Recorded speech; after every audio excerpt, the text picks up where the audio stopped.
Hi guys, so on Tuesday Liz Truss and Rishi Sunak headed to Scotland to convince Scottish Tories that they were the right person to take over from Boris Johnson. The amount of sway the Conservatives have in Scotland is of course extremely limited, and it seems that both Truss and Sunak are determined to reduce that figure even more. But commenting on this was my good friend Ben Habib, the Brexiteer, who doesn't want the Scottish people to have any say in the UK. Have a listen to this hate fest. Well, I mean, I hold the SNP in very low regard. They've used devolution as I suppose you might expect them to, which is a soapbox for grievance politics. They can get up on that soapbox, they can complain about Westminster, they can pass policies for which they will not be held to account. Wait a minute, they will be held to account by the voters. The voters can choose to vote for the Green Party if they don't like the SNP. They can vote for the Labour Party if they don't like the SNP, and they can vote for the Conservatives and the Liberal Democrats if they don't like the SNP. So yes, the people who will hold the Scottish Government and the SNP to account are the voters. And if everything goes pear-shaped, they'll come begging bowl in hand, which Nicola Sturgeon did recently, to Westminster asking for more money. Sorry, when did this happen? When did Nicola Sturgeon come to Westminster with a begging bowl asking for more money? Now, you do understand that the Scottish Government is extremely limited in how much it can raise. So if it wants to increase support for people during the cost of living crisis, it has to rely on Westminster providing it with powers. And of course, the powers it has are extremely limited, which is an argument in favour of independence.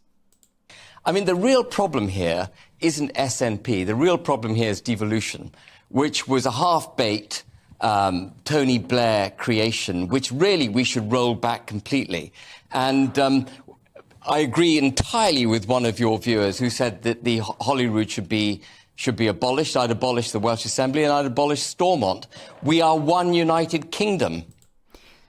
Can you imagine if, for a Brexiteer, I would love to ask Ben Habib, but he doesn't respond to me on Twitter, but I'd love to ask him, would you be happy with abolishing Westminster and ruling, having Brussels rule everything? Obviously not, because he's a Brexiteer. We must take back control of our country. We must take back control of our democracy. This sort of rhetoric. But when it comes to Scotland, no, I would abolish the Welsh Parliament. I would abolish the Scottish Parliament, the Welsh Assembly and the Northern Ireland Assembly. Because that's not important. Those people don't deserve any sort of power. But when it comes to Brexit, yes, we needed to leave the EU because we needed to take back control of our democracy, of our money and all of this crap. And there is one parliament that should govern the United Kingdom. And actually, I don't care whether the views come from British nationals based in Scotland or British nationals based in Cornwall. You know, this is a constitutional debate that we're having, which involves all of the United Kingdom. And all of this about... I support the people of England having their own parliament. I support people in different regions of England having their own parliament, because I think it's important that there is representation on different levels, on local levels. Ben Habib is against this. If we were to expand this out, as I said before, Ben Habib should in theory support control from Brussels. But he doesn't for some reason. We're all British citizens. So, I mean, I think devolution's been a disaster. I think it allows grievance politics. What does he mean by this grievance politics? I'm not sure what he's intending here. Grievance politics. Wasn't Brexit based on grievance politics? We wanted this, we wanted that. We hoped to get this, we hoped to get that, and then in reality you didn't. Bound to promote separatists.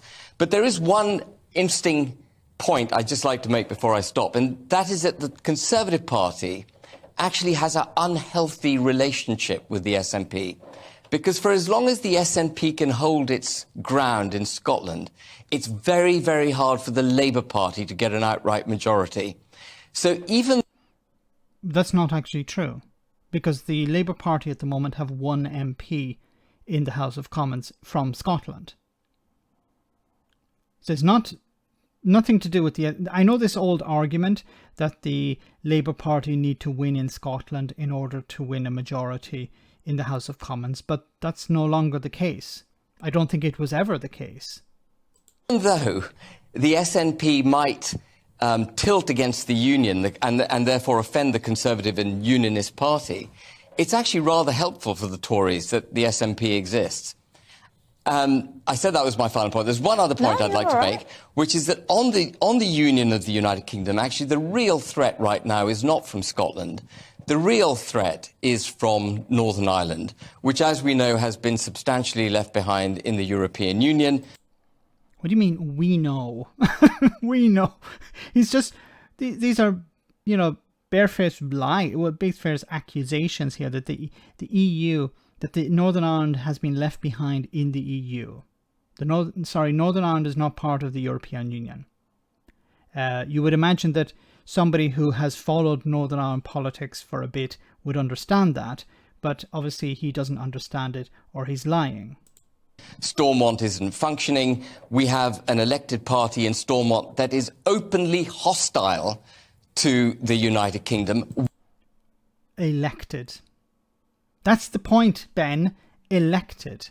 It's hostile to Parliament in Westminster. Yes, she's talking here about Sinn Féin. Sinn Féin do not take their seats in Parliament. I respect that. I actually think I understand it and I respect it. I think it's wrong. In a sense, I would like them to take their seats in Parliament, because I think they would serve their constituents better if they did. But I fully understand why they don't do that. That's their decision. It's not my decision. But what's the problem? They are elected. Their constituents know this. Their constituents vote for them based on this policy. Won't take its seats up in Westminster. At least the SNP does take its seats up in Westminster and engage at a genuine United Kingdom level. And we've got a First Minister in waiting in Northern Ireland, who actually, as recently as a couple of weeks ago, was bullying up IRA terrorists. That is the state of devolution, and something. So what has Sinn Féin got to do with devolution? And what has Sinn Féin's position on the IRA got to do with devolution? Is this him trying to argue that Scotland should lose its power of devolution because of Sinn Féin? That Wales should lose its assembly because of Sinn Féin? Is this guy insane? Maybe he is. Or maybe he's smoking something or drinking something that we don't know about. Absolutely absurd, and ironic that a Brexiteer would be suggesting that the Welsh, Northern Ireland and Scottish parliaments should be shut down because we're all one United Kingdom. Well, Ben, I would throw this back at you and say, well, the UK should not have left the European Union because we're all one European family. What do you think about that? Let me know in the comment section, guys, what you think. As always, your comments are greatly appreciated. Thanks a lot.